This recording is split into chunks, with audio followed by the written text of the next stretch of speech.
cette expédition, c'est la traversée du pôle Nord en ballon.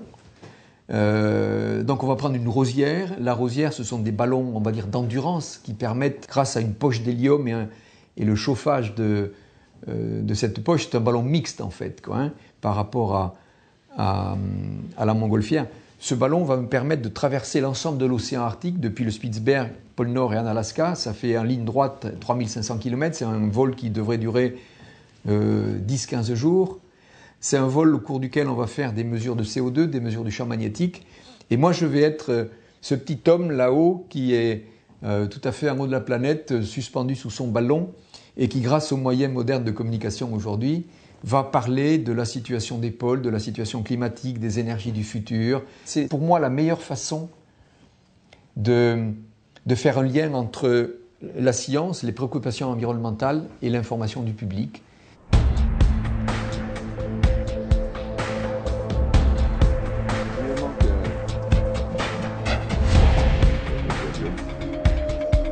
La nacelle, c'est moi qui en ai fait les plans.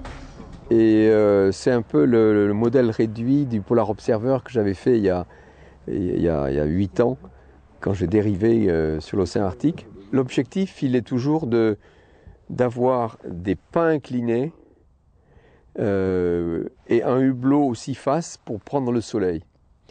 Parce qu'en avril, je vais avoir la journée permanente et je veux toujours pouvoir capter le soleil. C'est important pour le moral, c'est important pour chauffer l'habitacle. Donc c'est pour ça qu'il y a 6 faces. Ensuite la taille, c'est adapté, c'est tout à fait sur mesure. C'est-à-dire qu'aux deux grands angles à l'intérieur, ça fait 2 mètres, c'est-à-dire que je peux tout à fait m'allonger.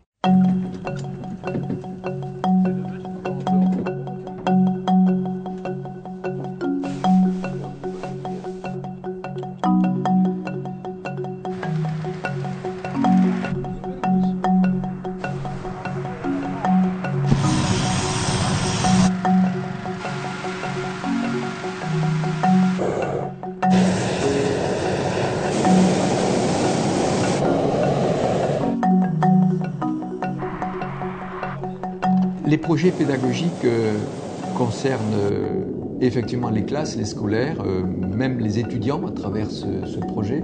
Avec mon expérience, je suis devenu un passeur d'informations. Donc j'ai une crédibilité sur ces expéditions polaires, une crédibilité aujourd'hui dans le message que j'ai évoqué de cette urgence climatique, de cette urgence énergétique, des générations auxquelles on s'adresse aujourd'hui, qui ont en main l'avenir et ils ont des solutions. L'idée, c'est toujours pareil de positiver, je crois, parce qu'on ne peut entraîner une population que si on lui montre qu'il y a un chemin, quoi.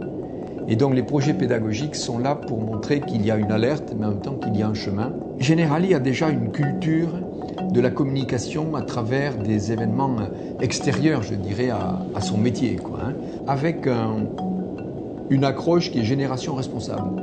Et je pense que c'est bien qu'un assureur se penche sur ces questions parce que on le voit régulièrement, la multiplication des cyclones génère des dégâts considérables, les inondations sans aller dans les régions tropicales, les dégâts que causent des tempêtes à l'heure actuelle qui sont de plus en plus fréquentes, les inondations, c'est une véritable problématique pour les assureurs parce que les résultats, les perspectives de dégradation climatique sont vraiment présentes et vont s'accroître. Donc je trouve qu'un assureur qui se penche sur ces questions-là, pour moi, c'est naturel, quoi.